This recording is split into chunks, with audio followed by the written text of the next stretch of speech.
Penyidik senior KPK diketahui dilaporkan ke Barreskrim Polri atas dugaan ujaran provokasi dan hoaks di media sosial pada Kamis 11 Februari 2021. Laporan tersebut setelah cuitan Novel Baswedan di Twitter yang mengomentari meninggalnya Sony Eranata atau Ustadz Maher At-Twailibi di rutan Barreskrim Polri pada Selasa 8 Februari 2021. Menurut Novel Baswedan, pelaporannya adalah laporan polisi yang aneh.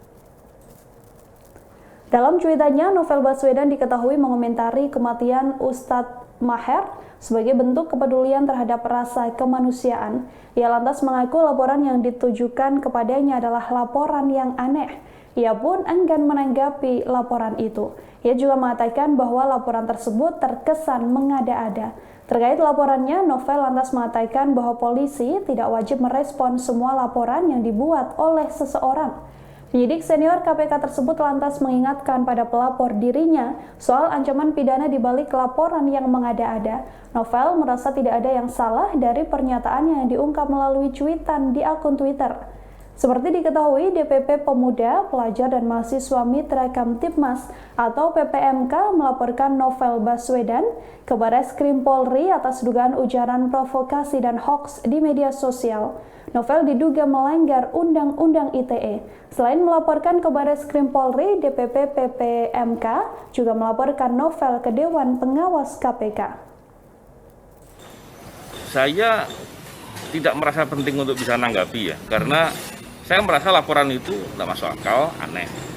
Apa yang saya sampaikan itu saya yakin benar, dan tentang adanya orang, dalam hal ini adalah almarhum Ustadz Maher ya, yang meninggal di dalam ruang tahanan, itu masalah loh. Apalagi kasusnya kasus penghinaan. Dan saya yakin di internal Polri hal begitu pasti diperiksa. Terus masalahnya dari mana gitu. Jadi saya kira laporan itu aneh dan mengada-ngada. Jadi saya kira saya nggak perlu nanggapi, karena mau ditanggapi dari sisi mana, apa yang saya sampaikan itu tidak ada masalah sama sekali.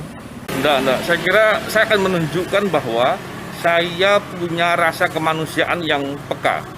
Ya, justru apa yang saya sampaikan itu adalah bentuk atau wujud rasa keprihatinan dan kemanusiaan. Kalau yang begitu dibiarkan, saya kira salah. Dan menghapus untuk apa saya menghapus? Tidak ada kepentingan saya untuk menghapus. Ya, saya tidak yakin akan ditindaklanjuti ya laporan yang seperti itu ya. Bahkan saya pernah melaporkan Dewi Tanjung yang berbicara yang seperti itu pun dari Polri sepertinya tidak menindaklanjuti apa-apa tuh. Apalagi yang kasus seperti ini, saya kira bukan kasus ya, bukan masalah. Jadi saya kira saya sedang tidak ada masalah, tidak ada kasus apa-apa, dan laporan itu mengada-ngada. Karena polisi juga tidak wajib untuk merespon semua hal yang terkait dengan apa yang dilaporkan orang. Kalau laporan itu mengada-ngada, justru kita bisa baca dalam KUHP itu di bab 8, kejahatan terhadap penguasa umum. Setiap orang yang melaporkan sesuatu yang sebenarnya tidak ada, itu bisa diancam di pasal 220 KUHP. Jadi justru pelapornya ini yang bisa kena pidana malah. Karena masalahnya baik, apakah kalau kita punya rasa kemanusiaan itu jelek? Justru kalau kita tidak punya sense atas masalah kemanusiaan, itu tidak baik.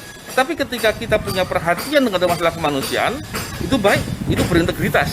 Jadi salah kalau dibilang itu sebagai masalah. Terima kasih sudah nonton.